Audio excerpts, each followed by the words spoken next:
Hello students, કેમ છો બધા? મજામાં? આજના સેશનમાં ખૂબ અગત્યની એક ચર્ચા કરવાની છે. સદિશને તેના લંબ ઘટકમાં આપણે વિભાજન કરવાનો છે અને ઘટકોની અગત્યતા શું છે એ બધી આપણે આજે ચર્ચા કરવી છે. બહુ જ ઇમ્પોર્ટન્ટ આજનો સેશન છે તમારા માટે. ધ્યાન આપજો વ્યવસ્થિત રીતે, જરા પણ આમાં આગું પાછું ન થાય ખાસ જોજો. ચાલો જોવો. પછી મારે તમને એ પણ ઓલું શીખવાડવાનું છે, ખૂણોની બધું જોતા એ પણ આપણે ચર્ચા કરશું. પણ આજના સેશનમાં ડિસ્કશન છે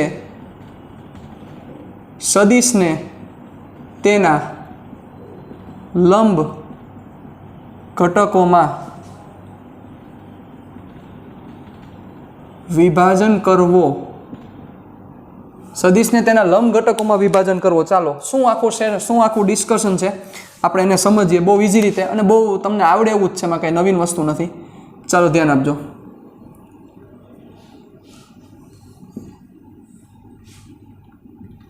ચાલો, એક વેક્ટર છે કે જે વેક્ટર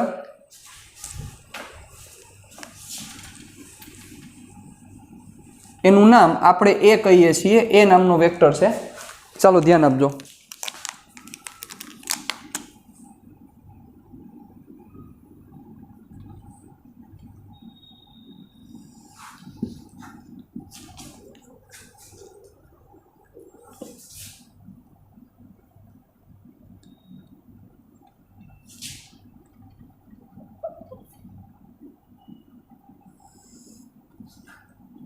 ચાલો, કે જે વેક્ટર કંઈક આવી રીતે રહેલો છે, આ ઉગમ બિંદુ આપણે કહી દઈએ.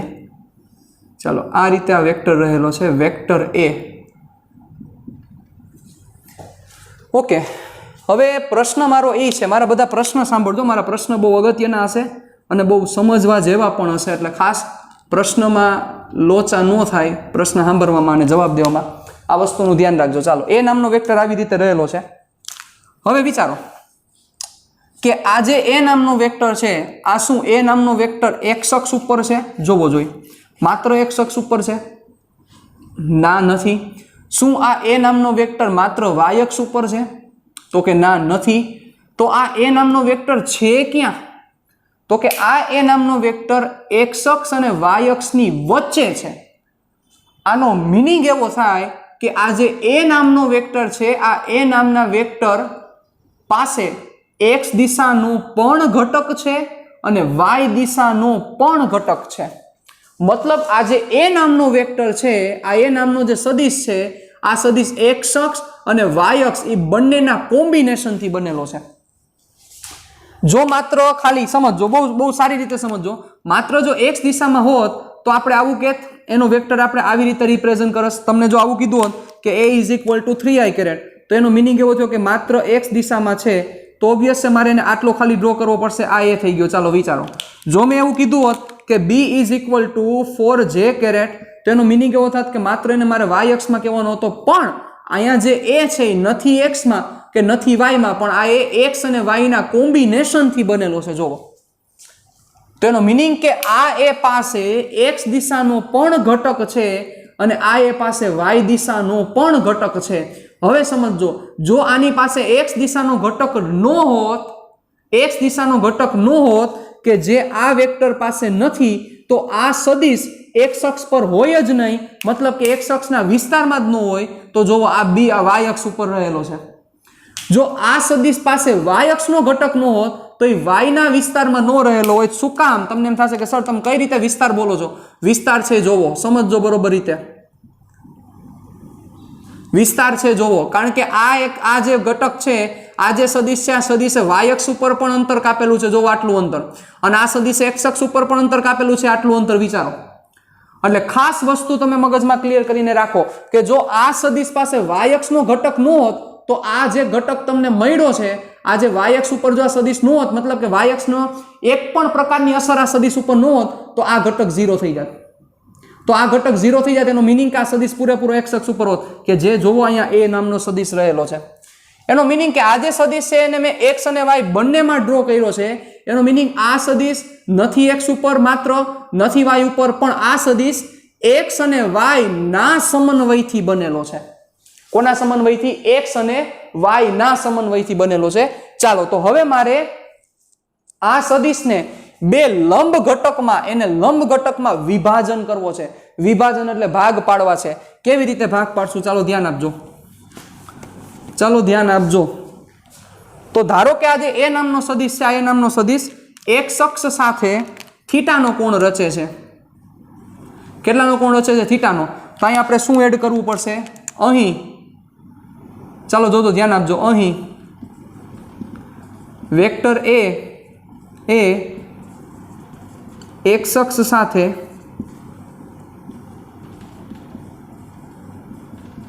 થીટાનો ખૂણો રચે છે. વેક્ટર એ એક્સ અક્ષ સાથે થીટાનો ખૂણો રચે છે સાહેબ. ઓકે, ચાલો હવે હું શું કરું છું સમજજો. મેં અહીંથી આ લંબ ડ્રો કર્યો, તમે જોયો કે આ વેક્ટરે એક્સ અક્ષ ઉપર કાપેલું અંતર કેટલું છે. એટલે મેં શું કર્યું સમજજો. એક્સ અક્ષ ઉપર કાપેલા અંતર માટે અહીંથી મેં એક્સ અક્ષ ઉપર લીધો, જોવો, એટલે આ થયું, આ તમને મળ્યું. અને આ વેક્ટરે વાય અક્ષ ઉપર કાપેલું અંતર, એટલે મેં અહીંથી વાય ઉપર એક લંબ દોર્યો, જોવો, આ વાય અક્ષ ઉપર લંબ છે, આ એક્સ અક્ષ ઉપર લંબ છે, જોવો મેં દોરેલો છે. કે અહીંથી મેં વાય અક્ષ ઉપરનો જોતો હતો એટલે મેં આના ઉપર લંબ દોર્યો, એટલે મને મળ્યો કે વાય અક્ષ ઉપર કેટલો છે. બીજી વસ્તુ સમજો, ચાલો હજી તમને થોડું ક્લિયર નથી થતું. તો આ સદિશની એક્સ અક્ષ ઉપરની અસર કેટલી છે? અસર ઇફેક્ટ. આ સદિશની એક્સ અક્ષ ઉપરની ઇફેક્ટ કેટલી છે એ સમજવા માટે સમજો બરોબર રીતે. ઉપરથી તમે એક લેમ્પ રાખો, ચાલો આ એક લાકડી છે એવું માની લ્યો. ઉપરથી તમે લેમ્પ રાખો, અહીંયા તમે લેમ્પ રાખેલો હોય, તો આ લેમ્પ જે આના ઉપર પ્રકાશ ફેંકે, કેના ઉપર? તો કે આના ઉપર પ્રકાશ ફેંકે, તો વિચારો આનો પડછાયો એક્સ અક્ષ ઉપર કેટલો મળશે? ચાલો વિચારો, આ રીતે પણ વિચારી શકાય. આના ઉપર તમે લેમ્પ, આના ઉપર આ રીતના તમે લેમ્પ રાખો, આ રીતના લાકડી છે, આના ઉપર તમે લેમ્પ રાખો, બરોબર? તો આ સદિશનો એક્સ અક્ષ ઉપરનો પડછાયો તમને કેટલો મળે? થોડુંક વિચારીને જવાબ આપજો. બહુ ઈઝી વસ્તુ છે પણ બહુ સમજવા જેવી આખી વાત છે. રેડી? ચાલો હવે આના માટે થોડુંક તમને ડિટેલિંગમાં હું જાઉં છું, ધ્યાન આપજો. કે સપોઝ એક વેક્ટર આમ રહેલો હોય, ચાલો આ એક્સ અને વાય મેં ડ્રો કરેલા છે. એક વેક્ટર સપોઝ આવી રીતે રહેલો છે, ચાલો. તો હવે આના ઉપર હું આમ એક્ઝેક્ટ નીચે હું એક લેમ્પ મૂકું, આના ઉપર એક્ઝેક્ટ ઉપરથી આને હું લેમ્પ મૂકું, તો વિચારો આનો પડછાયો એક્સ અક્ષ ઉપર કેટલો પડે? ચાલો વિચારીને કેવો જોઈએ, એક્સ અક્ષ ઉપર કેટલો પડે? આ કોના જેવી વાત થઈ કે એક વ્યક્તિ અહીંયા ઊભો છે, એના ઉપર એક્ઝેક્ટ ઉપર આમ સૂર્ય એના ઉપર પડે છે, તો એનો પડછાયો કેટલો થાય? એક્સ અક્ષ સમજી લ્યો, પડછાયો કેટલો થાય? કાંઈ ન દેખાય. યસ, તો આ જ વસ્તુ સમજાવે છે કે આ સદિશ આ રીતના રહેલો છે તો એનો પડછાયો તમને બિંદુ મળશે, મતલબ કે એનો પડછાયો કોઈ નહીં મળે. એનો મિનિંગ કે આ સદિશનો પડછાયો એક્સ અક્ષ ઉપર કાંઈ નહીં મળે. આનો મિનિંગ એવો થયો કે આ સદિશનો એક્સની દિશાની જે અસર છે, આ સદિશ પાસે જે એક્સ દિશામાં રહેલી અસર છે એ અસર 0 છે. It's very easy to understand. હવે એવી જ રીતે તમારે વાય દિશામાં જોતું હોય તો તમારે વાયને લંબ તમારે શું મૂકવો પડશે? વાયને લંબ શું મૂકો? યસ, વાયને લંબ તમે લેમ્પ મૂકો. ચાલો વાયને લંબ લેમ્પ મૂકો એટલે આ વાયને લંબ લેમ્પ એટલે આવો લેમ્પ થાય. વાયને લંબ લેમ્પ મૂકો એટલે શું થશે? આવો લેમ્પ થશે. ચાલો તો હવે અહીંથી તમે અહીંથી પ્રકાશ ફેંકે તો લોજિક આખો ઈ કેવડું પ્રતિબિંબ આપશે વિચારો. તો ઈ પ્રતિબિંબ કેવડું દે? તો કે આખું દે. એનો મિનિંગ એવો થયો કે આ સદિશ અહીંથી તમે લેમ્પ આ રીતના ફેંકો તો એ કેવડું પ્રતિબિંબ આપે? તો કે વાય અક્ષ ઉપર આવડું પ્રતિબિંબ આપે. એનો મિનિંગ કે આ સદિશ પાસે વાય દિશાની અસર આવડી છે. અને ઉપરથી ફેંકો તો એનો મિનિંગ એવો થયો કે કાંઈ નથી આપતો. એનો મિનિંગ આ સદિશ પાસે એક્સ દિશામાં એક પણ પ્રકારની અસર નથી. Common sense. It's very easy to understand. બરોબર. હવે એ જ વસ્તુ અહીંયા વિચારો કે આ સદિશ પાસે એક્સ અક્ષમાં કેટલી અસર રહેલી છે. જેમ કે વિચારો, ચલો આ જે હતું આને હું થોડુંક અહીંથી આમ બેન્ડ કરત, અને અહીંથી આમ થોડોક હું બેન્ડ કરત તો શું થાત? તો કે વિચારો થોડીક એક્સ અક્ષ ઉપર તમને અસર દેખાત. થોડુંક બેન્ડ કરત તો એક્સ અક્ષ ઉપર અસર દેખાત. ચાલો જોજો, ધ્યાન આપજો. હજી તમને આના કરતાં પણ હજી એક ઇઝી મેથડથી સમજાવું, તમને પરફેક્ટ આમ મગજમાં બેસી જ જાય એવી મેથડ ઉપરથી આપણે ચર્ચા કરીએ છીએ. ચાલો ધ્યાન આપજો એટલે તમને કોઈ પ્રશ્ન જ ન થાય. હવે આ જ સદિશ, આવડો જ સદિશ, આ જે સદિશ જેટલા એકમ છે આ એટલા એકમ, આ 3 એકમ આપી દો. ચાલો આને 3 એકમ છે તો આ 3 એકમ એટલે કે 3 જેનું મૂલ્ય હોય એવો જ સદિશ હું એક્સ અક્ષ ઉપર ડ્રો કરું તો વિચારો કાંઈક આવો થશે. ચાલો અહીંયા પણ 3, એક્સ અક્ષ ઉપર ડ્રો કરું તો કંઈક આવું થશે, આના ઉપર પર 3. હવે વિચારો, સમજો. હવે તમે એક્સ અને વાય બંને પાછું તમે લેમ્પ મૂકો તો તમને કેટલો પડછાયો મળે? ચાલો વિચારો, કેટલો પડછાયો મળે? તો અહીંથી તમે લેમ્પ મૂકો તો તમે જોશો કે તમને આટલો પડછાયો મળશે સાહેબ, આવડો પડછાયો મળે. બરોબર, કે જે પડછાયો અહીંયા 0 હતો એ અહીંયા પડછાયો મેક્સિમમ થયો ને 3 મીટરનો પડછાયો થયો. હવે એને તમે વાય અક્ષ ઉપર, વાય અક્ષને લંબ તમે લેમ્પ મૂકો, કારણ કે મારે સદિશ ઉપર જ મૂકવો પડશે, એટલે વાય અક્ષને લંબ તમે લેમ્પ મૂકો તો તમે જોશો કે વાય અક્ષ ઉપર તમને કેટલું પ્રતિબિંબ મળશે? વિચારો તો કે પ્રતિબિંબ એટલે કે પડછાયો કાંઈ નહીં મળે. એનો મિનિંગ કે આ સદિશ પાસે વાય અક્ષ ઉપર એક પણ પ્રકારની અસર રહેલી નથી. આ સદિશ પાસે વાય અક્ષ ઉપર મેક્સિમમ હતી. હવે આ જ સદિશ જે 3 એકમનો છે એ વાયમાં હતો, હવે આ જગ્યાએ એ સદિશ 3 એકમનો એક્સ અક્ષમાં આવી ગયો તો શું થયું? એનો મિનિંગ એવો થયો, લોજિક આંકજો, કે જ્યારે વાયમાં હતો ત્યારે મેક્સિમમ વાય હતો, એક્સમાં બન્યો ત્યારે મેક્સિમમ એક્સ થયો, વાયમાં હતો ત્યારે એક્સ 0 હતો, એક્સમાં આવ્યો ત્યારે વાય 0 થયો. તો વિચારો, અહીંથી જેમ સદિશ બેન્ડ થતો જાય એમ એનો મિનિંગ એવો થયો કે વાયમાં વેલ્યુ ઘટતી જશે, એક્સમાં વેલ્યુ વધતી જશે સાહેબ. એ બેન્ડ થતા જ્યારે એ પરફેક્ટ આવો થઈ જશે ત્યારે એ સદિશની વાયની કિંમત મિનિમમ એટલે 0 અને એક્સની કિંમત મેક્સિમમ એટલે કેટલી થઈ જશે? તો કે 3. તો આખી વસ્તુ સમજા, આખું વર્કિંગ કેમ થયું. તો હવે અહીંયા કોઈ વચ્ચે વેક્ટર ડ્રો કરવામાં આવે કે જેમાં મેં વેક્ટર ડ્રો કરેલો છે તો આ વેક્ટરને એક્સ દિશાનો ઘટક અને આ વેક્ટરનો વાયમાં રહેલી અસર, ઘટક એટલે વાયમાં રહેલી અસર કેટલી છે એ મને મળી જવી જોઈએ. બહુ ઇઝી રીતે મળી જવી જોઈએ. કેવી રીતે ફાઇન્ડ કરશું? ચાલો ધ્યાન આપજો. તો સિમ્પલ, જે મેં કીધું છે એ પ્રમાણે તમારે શું મૂકવાનું છે? તો કે તમારે એ જ પ્રમાણે મૂકી દેવાનો થશે. સમજો, અહીં ધ્યાન આપજો. હવે આવી જ રીતે વાયને લંબ તમે લેમ્પ મૂકી દો તો આ લેમ્પનો પ્રકાશ કેવડું, અહીંથી તમારી પાસે લેમ્પ છે તો કેવડો તમને પ્રતિબિંબ આપશે? વિચારો તો આવડું પ્રતિબિંબ તમને આપશે. ચાલો જોજો, એટલે એ પ્રતિબિંબ આવડું થશે અને અહીંયા જે પ્રતિબિંબ છે, જે એક્સ અક્ષનું પ્રતિબિંબ છે, આટલું થશે. ચાલો તો હવે સમજો. તો અહીંયા વિચારો, આ એનું આ દિશા એટલે અહીંયા જે પ્રતિબિંબ થયું, સમજો, આ પ્રતિબિંબ ને હું આવડું ડ્રો કરું છું, આવડું ડ્રો કરું છું. રેડી? શું કામ? તો કે ધન એક્સમાં દિશા છે એટલે મેં આ રીતના દર્શાવ્યું. એને હું એ એક્સ આઈ કેપ વડે રિપ્રેઝન્ટ કરું છું. કેના વડે? એ એક્સ આઈ કેપ. એટલે એ એક્સ નો મિનિંગ શું થાય? સદિશ એ નો એક્સની દિશાનો ઘટક. શું બોલાય? સદિશ એ નો એક્સની દિશાનો ઘટક. સિમ્પલ. શું બોલશું આપણે? સદિશ એ નો એક્સની દિશાનો ઘટક આઈ કેરેટ. ચાલો હવે સમજો, અહીંથી તમે પ્રકાશ ફેંકો તો તમને આટલો વાય અક્ષ ઉપર મળ્યો અને વાય ધન બાજુ છે એટલે એનું માથું હું ઇઝી રીતે આવું તમને રિપ્રેઝન્ટ કરી શકું. વિચારો તો આને હું શું લખી શકું? ચાલો આવી જ રીતે જે નામકરણ કર્યું એવી જ રીતે મારે આનું નામ દેવું હોય તો શું લખી શકાય? એ વાય જે કેરેટ. સિમ્પલ. એ વાય જે કેરેટ એટલે શું બોલાય? તો કે સદિશ એ નો વાયની દિશાનો ઘટક ધન વાય એટલે ધન વાયની દિશાનો ઘટક. સાવ સિમ્પલ વસ્તુ થઈ ગઈ. સદિશ એનો ધન વાયની દિશાનો ઘટક. ચાલો તો હવે વિચારીને મને જવાબ આપજો. બહુ અગત્યની હમણાં હું તમારી સામે ચર્ચા મૂકી દઈશ, ખૂબ જ અગત્યની ચર્ચા. તો આ એવાય જે કેરેટ છે તો એ જ આ એવાય જે કેરેટ છે. વિચારો, કારણ કે ગમે ત્યાં દોરો કાંઈ ફેર નથી પડતો, ઓલરેડી ચર્ચા થઈ ગઈ છે. તો આ એવાય જે કેરેટ થયો. વિચારો, અહીંયા લખી જ શકાય, મને કોઈ ના જ ન પાડી શકે. એ વાય જે કેરેટ. તો વિચારો, તમને જોતા ખબર પડવી જોઈએ કે વેક્ટર એ છે એ વેક્ટર કોના સરવાળાથી બન્યો? જોવો, થોડુંક જોવો. પહેલા સદિશના શીર્ષ ઉપર બીજાની પૂછ, પહેલાની પૂછ અને બીજાનું શીર્ષ જોઈન્ટ કરેલું છે. તો can I write A is equal to AX I caret plus AY J caret. Right થઈ? AX I caret plus AY J caret. મતલબ કા AXI ઈ પણ વેક્ટર છે, ઓબ્વિયસ વેક્ટર છે. AY J ઈ પણ વેક્ટર છે. એનું મિનિંગ કે જે આ A નામનો સદિશ છે ઈ AX અને AY આ બંનેના સમન્વયથી બનેલો સદિશ છે. મતલબ કે આ A નામના સદિશ પાસે X દિશામાં ઘટક AX જેટલો છે, આ A નામના સદિશ પાસે Y દિશામાં ઘટક AY જેટલો છે સાહેબ. આવી ગઈ મજા? આ જમાવટ છે, આ સમજવાની વાત છે.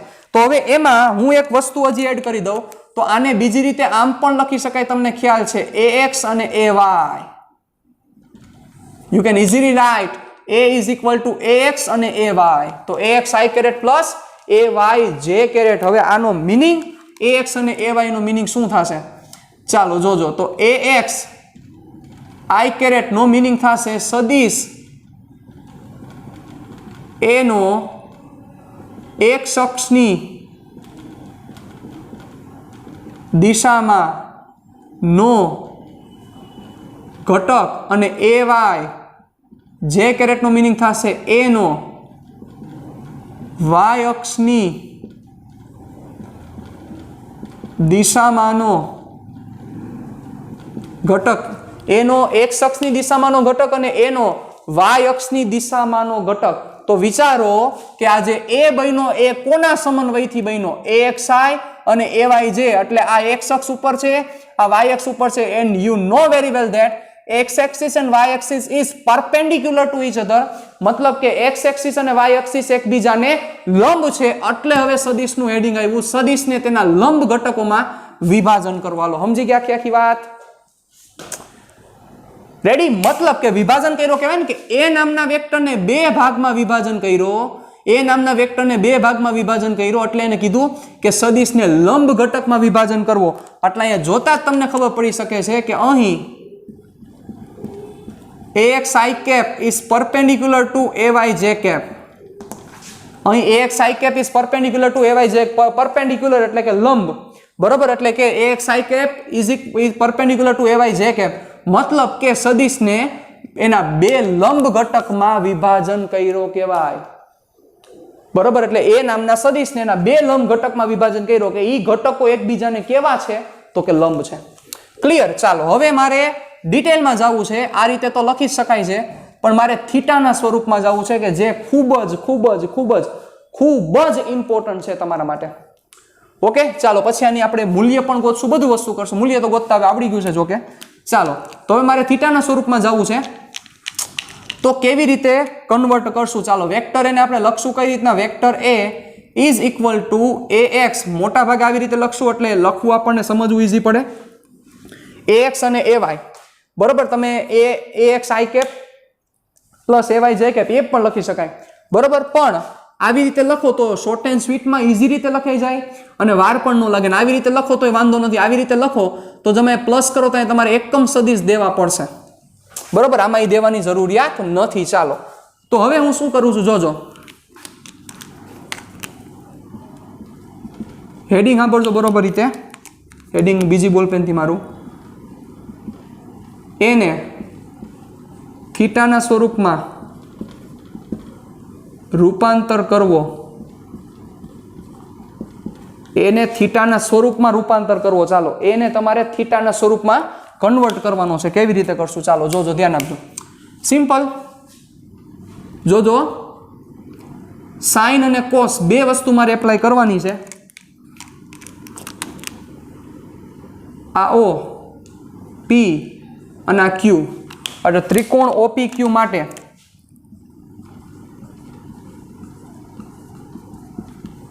સૌથી પહેલા કોસ એપ્લાય કરો. ચાલો શું થશે?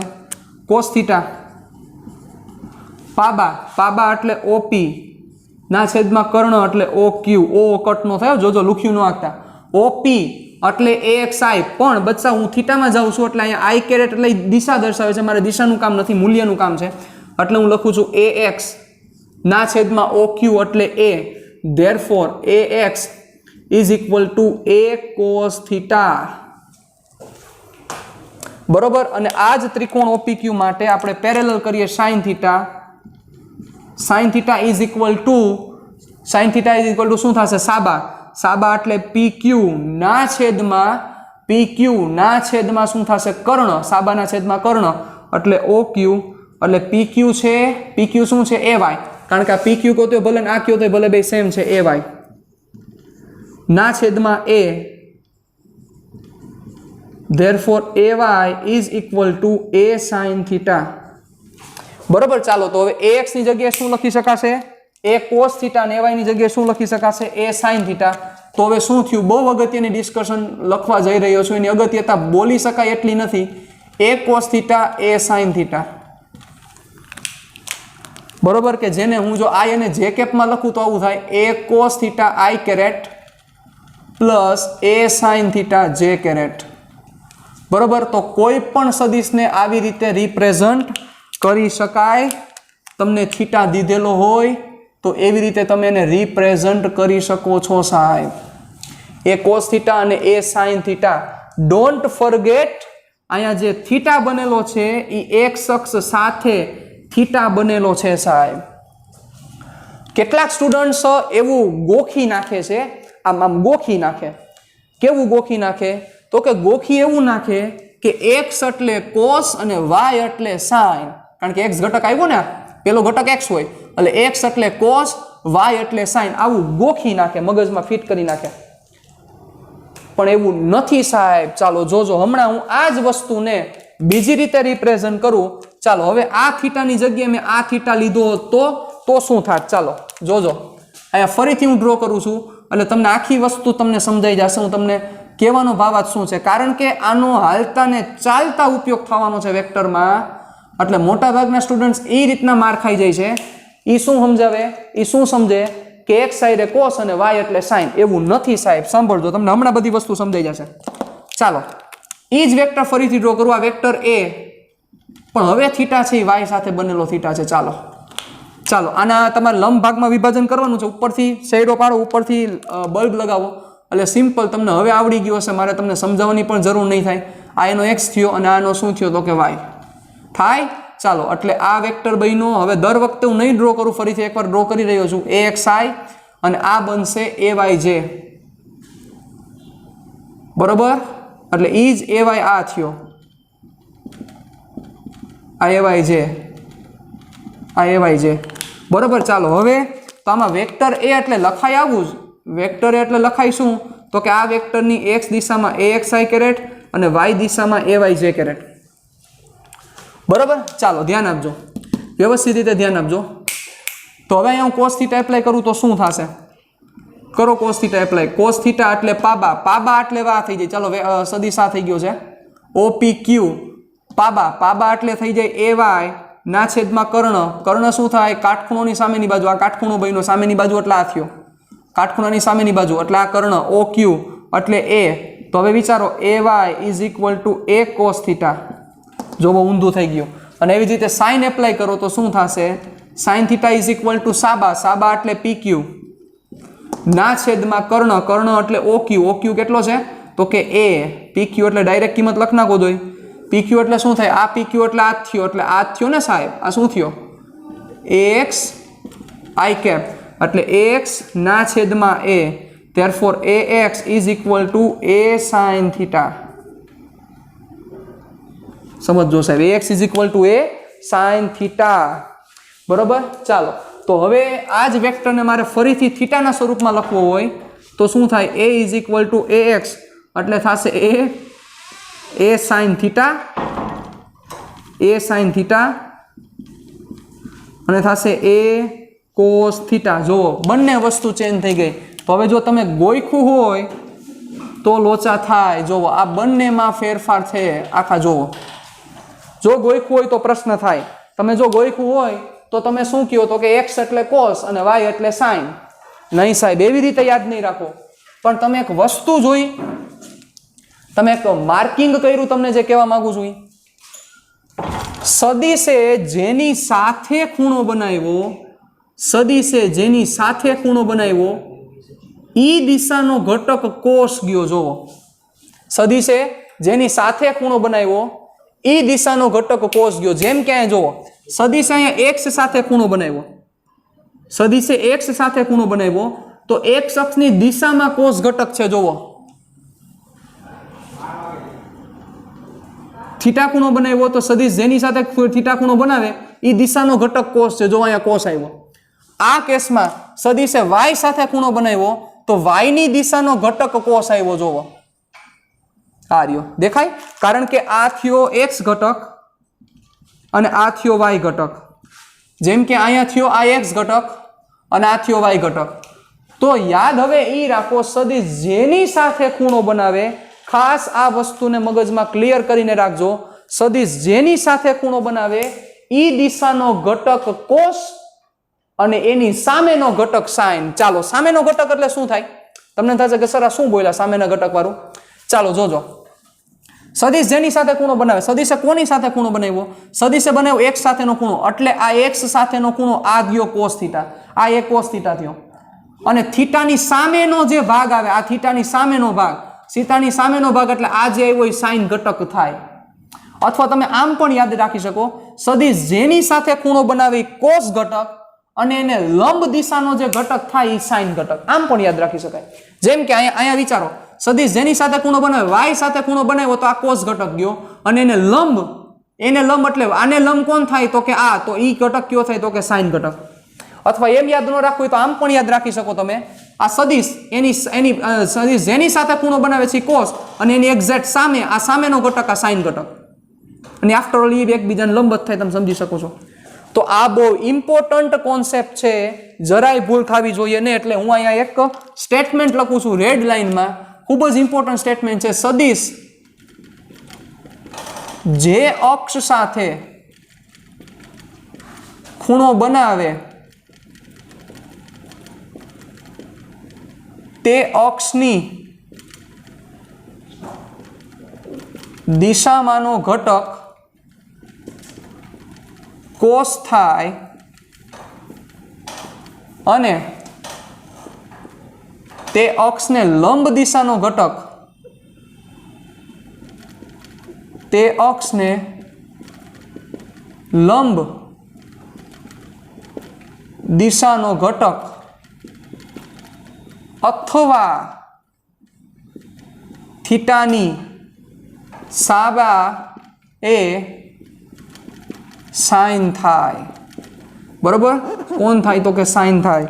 ચાલો ખાસ આ વસ્તુ મગજમાં રાખજો, કારણ કે હર વખતે સાઇન એક્સ અને વાય આવી રીતે ડ્રો ન કરેલા, ઘણી બધી બીજી રીતે પણ ડ્રો કરી શકાય છે, એની આપણે ડિટેલમાં ડિસ્કશન કરશું. ચાલો, સદિશ જે અક્ષ સાથે ખૂણો બનાવે તે અક્ષની દિશામાંનો ઘટક કોસ અને તે અક્ષને લંબ દિશાનો ઘટક કયો થાય? લંબ દિશાનો ઘટક અથવા થીટાની સાબા એ કયો ઘટક થાય? તો કે સાઇન ઘટક થાય. ચાલો ક્લિયર અહીં સુધી? વાંધા વચકા? પ્રોબ્લેમ? ડન. ચાલો હવે આપણે એક નાનકડી ચર્ચા કરીએ, પછી તમને આના ઉપર આપણે ડિટેલમાં ડિસ્કશન હજી કરીશું. બરોબર? ચાલો આ આખું તમારે બોર્ડમાં લખેલું છે, બધું વ્યવસ્થિત રીતે લખવાનું છે. ચાલો હવે આની એક પ્રેક્ટિસ આપણે કરી લઈએ, એટલે તમને બધી વસ્તુ પરફેક્ટ સમજાઈ જાય. હવે તમને સમજાઈ ગયું હશે લંબ ઘટકોમાં વિભાજનનો મતલબ શું થાય. બીજી એક વસ્તુ, સદિશની કિંમત આપણે ગોતી લીધી હોત તો સદિશનું મૂલ્ય શું થશે? એક મિનિટ ઉભા રહ્યો, અહીંયા આપણે કામ પતાવી દઈએ. ચાલો આ સદિશનું મૂલ્ય, આ એનું મૂલ્ય શું થાય? એક્સ ઘટક, કારણ કે એ શું છે જોવો જોઈએ, એ છે એ શું છે? કર્ણ છે. જોવો કર્ણ છે તો શું થાય?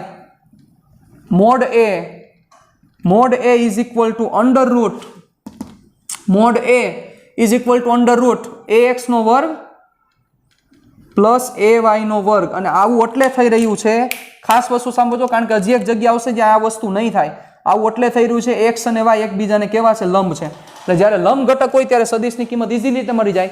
બંને x ઘટકના વર્ગ y ઘટકના મૂલ્યનો વર્ગ, બંનેના સરવાળાનું વર્ગમૂળ. રેડી? એ સદિશનું મૂલ્ય થશે.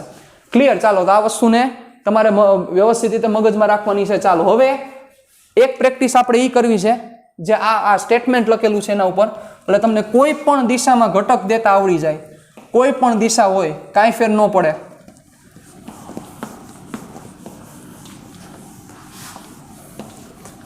મતલબ આ એક્સ ઘટક અને વાય ઘટક જે કીધા એ આફ્ટર ઓલ વેક્ટર જ છે, પણ એ વેક્ટર બે વેક્ટરોના સમન્વયથી આ એક્સ અને વાય ઘટકનું મિશ્રણ બનેલું છે. ચાલો આ એક જ સ્ટેટમેન્ટ ઉપરથી આપણે ચર્ચા કરવી છે. ખૂબ જ ઇમ્પોર્ટન્ટ સ્ટેટમેન્ટ છે. આમાં તમે એકેય લેક્ચર મિસ ન કરી શકો, એટલે આ ઇમ્પોર્ટન્ટ આખું ચેપ્ટર છે. એકેય જગ્યાએ કાંઈ મિસ ન થાય, કારણ કે હજી ચેપ્ટર ચાલુ જ નથી થયું. ચેપ્ટર ચાલુ થાય પછી પૂરું થતા વાર નહીં લાગે. બરોબર? પણ આજે સદિશની જ ચર્ચા છે. ચાલો સપોઝ આવી રીતે તમને દીધેલું છે, ચલો અક્ષનું નામે નથી લખવું મારે, આ રીતની એક અક્ષ છે. ચાલો એમાં વેક્ટર તમને આમ દીધેલો છે. ચાલો આ વેક્ટર છે, તમને એમ કે આના એક્સ ઘટક અને વાય ઘટક આપો. ચાલો શું થશે? તો તમે ડાયરેક્ટ મને પ્રશ્ન પૂછો સાહેબ પહેલા થીટા તો ત્યો, ચાલો આ થીટા આપી દીધો, તો તમે શું કરશો? સિમ્પલ, તમારે એક્સ ઘટક જોઈએ છે તો જેની સાથેનો ખૂણો બનાવે છે એના ઉપર તમે લંબ ડ્રો કરી નાખો. ચાલો તો સમજાઈ જવું જોઈએ. આ ઘટક કયો થશે? એ કોસ થીટા, અને સાઇન ઘટક કયો જાય? થીટાની સામેનો ખૂણો, એટલે આ થયો. આ કેટલો થયો? તો કે આ સાઇન થીટા. કામ પૂરું. બરોબર. એક્સ અને વાય હોય એવું જરૂર નથી. સદિશ જેની સાથે ખૂણો બનાવી દિશાનો ઘટક કોસ, અને એક્ઝેક્ટ ઈ ખૂણાની સામેની બાજુ અથવા ઈ અક્ષને લંબ, આ અક્ષને લંબ થયું જોવા, ઈ ઘટક કયો થાય? તો કે સાઇન ઘટક. ચાલો હજી આપણે પ્રેક્ટિસ કરીએ. ચલો આવી રીતે તમને દીધેલું છે, જરૂર પડવાની જ છે, મને ખ્યાલ જ છે. ચલો આવી રીતે દીધેલો છે વેક્ટર, આ વેક્ટર બી. ચાલો તો હવે તમને એમ કે સપોઝ આ એંગલ થીટા છે, તો આમાં કોસ ઘટક અને સાઇન ઘટક કયો થાય? સાવ સિમ્પલ, સદિશ જેની સાથે ખૂણો બનાવે, જે અક્ષ સાથે ખૂણો બનાવે એના ઉપર તમે લંબ ડ્રો કરી નાખો. ચાલો અહીંથી ડ્રો કર્યો, શીર્ષ ઉપરથી લંબ ડ્રો કરો, તો આ જે મળ્યો આ કયો ઘટક થયો? આ ઘટક થયો બી કોસ થીટા, જેની સાથે ખૂણો બનાવે કોસ, અને એક્ઝેક્ટ એની સામે થીટાની સામેની બાજુ, એટલે આ થઈ ગઈ ને. કારણ કે આફ્ટર ઓલ આમ જ હશે કે નહીં? વિચારો તો. હાલો સમજ્યા કે ન સમજ્યા? એટલે આ દોરું તોય ભલે, ના દોરું તોય ભલે, બે વસ્તુ એક જ છે. એટલે આ શું થયું? તો કે બી સાઇન થીટા. એટલે આ કયો તોય ભલે, ના કયો તોય ભલે, બે સેમ જ છે, બી સાઇન થીટા. કામ પૂરું તમારું જોવો જોઈએ. બરોબર. ચાલો હજી એક આપણે કરીએ પ્રેક્ટિસમાં. ચલો વેક્ટર તમને આવી રીતે આપેલો છે, વેક્ટર સી, આની સાથે બનતો ખૂણો થીટા છે. ચાલો તો આમાં તમે કોસ ઘટક અને સાઇન ઘટક કયો કહેશો? વેક્ટર જ ડ્રો કરવાના છે. સદિશ જેની સાથે ખૂણો બનાવે એ અક્ષ ઉપર તમે લંબ ડ્રો કરો. ચાલો અહીંથી લંબ ડ્રો કરી નાખો. તો સાહેબ આ જે ઘટક થયો, આ ઘટક શું થાય? તો કે સી કોસ થીટા, અને થીટાની સામેની બાજુ, એટલે આ જે મળ્યો, કારણ કે આ જ કયો ઘટક મળે? વાય ઘટક, એટલે આ કયો થઈ જાય? તો કે સી સાઇન થીટા. હવે આ કયો તોય ભલે, અને અહીંથી તમે લંબ ડ્રો કરીને કરો તોય ભલે, બે વસ્તુ કેવી થશે? સેમ થશે. એટલે ઈ ડ્રો કરો તોય હાલે, અને અહીંથી તમે જોવો જોઈએ, આ ડ્રો કરો તોય હાલે. આ પણ શું થાય? તો કે સી સાઇન થીટા જ થાય, કાંઈ ફેર ન પડે. બરોબર. ચાલો હવે આવી રીતે હું તમને બે હોમવર્કમાં આપું છું, તમારે મને કરીને દેવાના છે. શું થશે તમારે મને કહેવાનું છે. ચાલો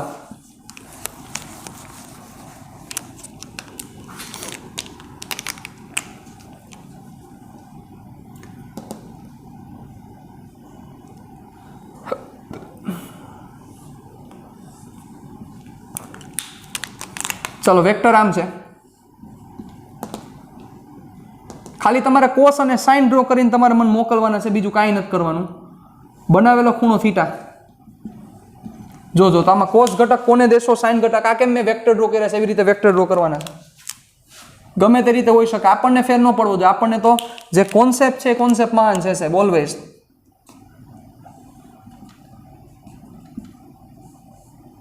હાલો આ થીટા, તો કઈ રીતના કોસ અને સાઇન થશે? જેમ મેં ડ્રો કર્યા. શું કરવાનું છે? જેની સાથે ખૂણો બને એ દિશા ઉપર લંબ દોરો, એટલે જે એની બાજુનો થાય, થીટાની બાજુનો થાય આર્ય થીટા, થીટાની બાજુનો થાય કોસ ઘટક જાય, અને સામેનો થાય એ સાઇન ઘટક જાય. ક્લિયર? આટલી વસ્તુ તમને યાદ હોવી પરફેક્ટ રીતે જરૂરી છે. ડન? રેડી? ચાલો તો આજના સેશનના અહીંયા વિરામ આપીએ છીએ. હજી આપણે ઘણી ચર્ચા કરવી છે, ઘણી ચર્ચા હજી બાકી છે, આપણે ડિસ્કશન કરશું. વેક્ટરના એંગલ વિશે પણ ચર્ચા કરવાની છે, એના વિશે ચર્ચા કરશું. પણ નેક્સ્ટ સેશનમાં ટાટા બાય બાય, સિયા, ફિર મિલેંગે ચલતે ચલતે.